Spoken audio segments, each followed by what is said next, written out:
Kitabu cha Yona, mlango wa kwanza. Basi neno la Bwana lilimjia Yona mwana wa Amitai kusema, ondoka uende Ninawi, mji ule mkubwa, ukapige kelele juu yake, kwa maana uovu wao umepanda juu mbele zangu. Lakini Yona akaondoka akimbilie Tarshishi, apate kujiepusha na uso wa Bwana. Akateremka hata Yafa, akaona merikebu inayokwenda Tarshishi. Basi akatoa nauli, akapanda merikebuni aende pamoja nao Tarshishi, ajiepushe na uso wa Bwana. Lakini Bwana alituma upepo mkuu baharini, ikawa tufani kubwa baharini, hata merikebu ikawa karibu na kuvunjika. Basi wale mabaharia wakaogopa, kila mtu akamwomba Mungu wake, nao wakatupa baharini shehena iliyokuwa merikebuni ili kuupunguza uzito wake. Lakini Yona alikuwa ameshuka hata pande za ndani za merikebu, akajilaza, akapata usingizi. Basi nahodha akamwendea akamwambia, una nini, ewe ulalaye usingizi? Amka ukamwombe Mungu wako, labda Mungu huyo atatukumbuka tusipotee. Wakasemezana kila mtu na mwenzake, haya na mpige kura, mpate kujua mabaya haya yametupata kwa sababu ya nani. Basi wakapiga kura, nayo kura ikamwangukia Yona.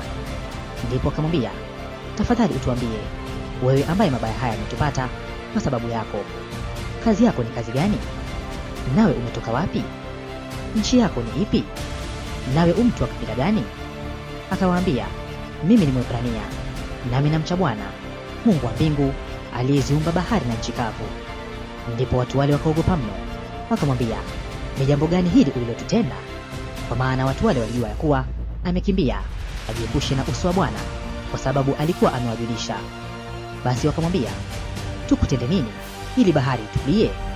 Kwa maana bahari ilikuwa inazidi kuchafuka. Naye akawaambia, nikamateni mnitupe baharini, basi bahari itatulia, kwa maana najua ya kuwa ni kwa ajili yangu tufani hii imewapata. Lakini wale watu wakavuta makasia kwa nguvu, ili wapate kurudi pwani, wasiweze, kwa maana bahari ilizidi kuwachafukia sana. Basi wakamlilia Bwana wakasema, twakuomba, ee Bwana, twakuomba tusiangamie kwa ajili ya uhai wa mtu huyu, wala usitupatilize kwa ajili ya damu isiyo na hatia, kwa maana wewe Bwana umefanya kama ulivyopenda. Basi wakamkamata Yona wakamtupa baharini, nayo bahari ikaacha kuchafuka. Ndipo wale watu wakamwogopa Bwana mno, wakamtolea Bwana sadaka na kuweka nadhiri. Bwana akaweka tayari samaki mkubwa ili ammeze Yona, naye Yona akawa ndani ya tumbo la samaki yule muda wa siku 3 mchana na usiku.